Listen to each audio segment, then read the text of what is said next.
Given that the Catholic Church had produced Rerum Novarum in the mid-1890s, what position did it take during this turbulent period? Was it pro-Labour? Was it pro-business? Or is it more complicated than that? Well, the Catholic Church has never been anti-Labour, anti-socialist certainly, and it was in a very anti-socialist mood after the Paris Commune. So as long as Labour didn't get involved with socialism, the Church was sort of neutral really on the question. But when Labour started to move towards socialism, then the Church tended to be somewhat hostile. So there was a lot of criticism from Catholic quarters in Dublin, for example, of Larkin. And of course, in 1913, there was the famous attempt to stop the movement of the evacuation of children, which is a kind of standard tactic used by syndicalists in various strikes, that the children of strikers, who might be going hungry because there wasn't enough food in the house, would be sent off to be sort of raised or with other comrades or brothers for the duration of the strike. And famously, the Catholic Church intervened to stop that, and Teresa would know a lot more about that. But in 1918, the Church published about 5 pamphlets on the Labour question in 1913, the year of the lockout. In 1918, I think they published about 28. So they were becoming much more alive to the question of to the Labour question, and there was a kind of an acceptance, I think, that things had changed after the war, and Labour was going to be a lot more important. I think also that the Church was dislocated by the shattering of the Conservative consensus after the Easter Rising, because they'd been pretty close to the old parliamentary party, but that was now sidelined by Sinn Féin, and they weren't so close to Sinn Féin. And you had that dislocation of consensus, I think, until De Valera came to power in 1932 and started to rebuild a new consensus and a new kind of relationship with the Catholic Church. But in relation to socialism, it's interesting, the Church doesn't say very much about communism in the 1920s, because they had mixed views on the Bolshevik Revolution.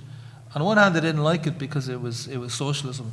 On the other hand, they saw it as presenting huge opportunities because it disestablished the Eastern Orthodox churches, and they saw this as a huge opportunity for the evangelization of Eastern Europe by Roman Catholicism.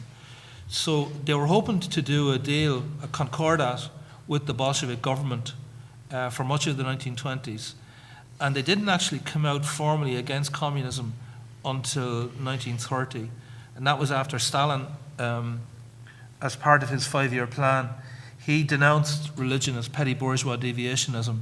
There'd been broad tolerance of Catholicism in Russia up to then. The Eastern Orthodox Church was hammered by the Bolsheviks, but Catholics were pretty much left alone until late 1929, when Stalin denounced all religion, and then the Pope retaliated in 1930. And it's really from 1930 that this kind of image we have of the Catholic Church as being having an almost kind of totalitarian control in its opposition to socialism dates. It's from about 1930 to the mid-1960s that the Church makes any kind of socialism virtually taboo in Irish politics. But there was a much more mixed position before 1930, and the general position before 1914 was that they were kind of broadly sympathetic to Labour, but they were hostile to socialism. Therese, would you like to say something about the lockout in that respect and the attitude of the Church? Well, that was very hostile move.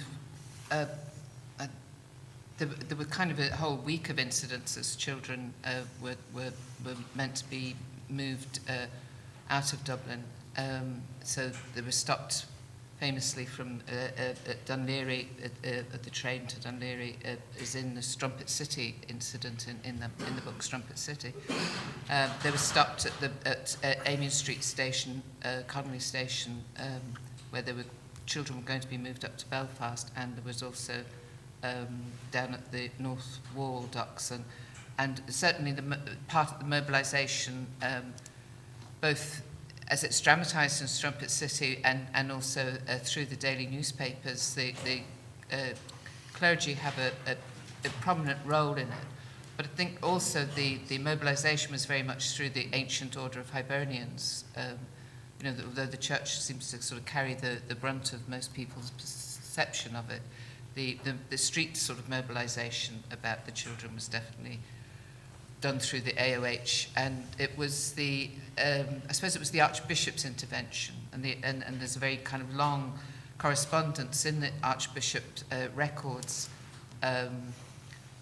in Dublin, because he was out of the country. He took 2 months holiday every summer, and his secretary is writing and describing these appalling scenes that are going on where, like the French Revolution is the phrase that he uses. So there was that sort of element in it. So his intervention is quite a significant one.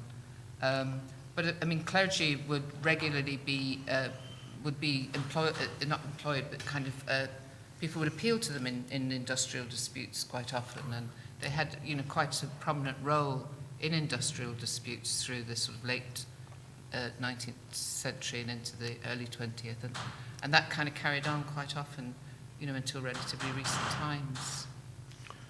I think the distinction between labourism, and by that I mean a form of labour activity that actually falls short of forming a labour party.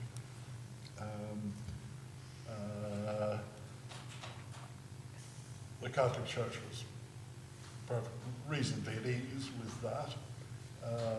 Once you start forming a labour party, it gets more iffy, and of course, well before the First World War, socialism is anathema, as indeed is liberalism. And I mean, certainly in 1907, you can find Cardinal Logue, I think it was, preaching in Derry, denouncing the evils of socialism, liberalism, and various other things, the nature of which I forget. And of course, the other thing in an Irish context is that socialism can be characterized as an alien, foreign, and probably English import.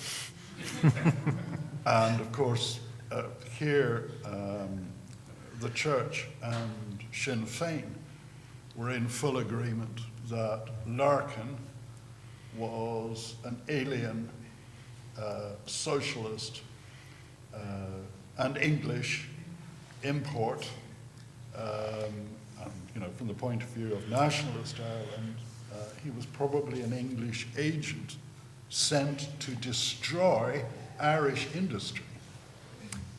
Literally, I mean, that was the perspective. Well, if you were a sweater of cheap labour, no doubt that was your perspective. And we need to remember it wasn't just unionist employers who were sweaters of cheap labour. There were plenty of nationalists at it too. Yes, just 2 brief points. It was Cardinal Logue who described socialism as childish, utopian, and wild. So that was a very wide-ranging attack. Well done. But also during the 1916 Rising, of course, in Tyrone, Dennis McCullough brought his 130 Irish volunteers to Coal Island.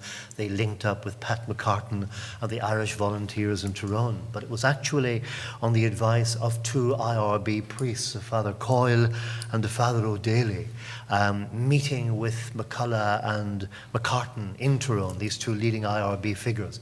And they warned them that the rumours of a rising in Dublin suggested it was inspired by Connolly, and they shouldn't take part. So you can see the kind of anti-sort of socialist kind of view of even IRB members of the clergy at that time. And finally, of course, it was Harry Midgley, of course, gravitated to unionism after his famous debate with Monsignor Arthur Ryan, a Belfast priest, on the rights and wrongs of the Spanish Civil War in 1936. Of course, Midgley, who had been an anti-partitionist Labourite in the 20s, had fought in the First World War. Midgley, in fact, defended the Spanish Republic. But that was to cost him his seat 2 years later in 1938, when there was a very strong anti-Midgley, almost sectarian campaign against him in Belfast Dock from the Nationalist Party at that time.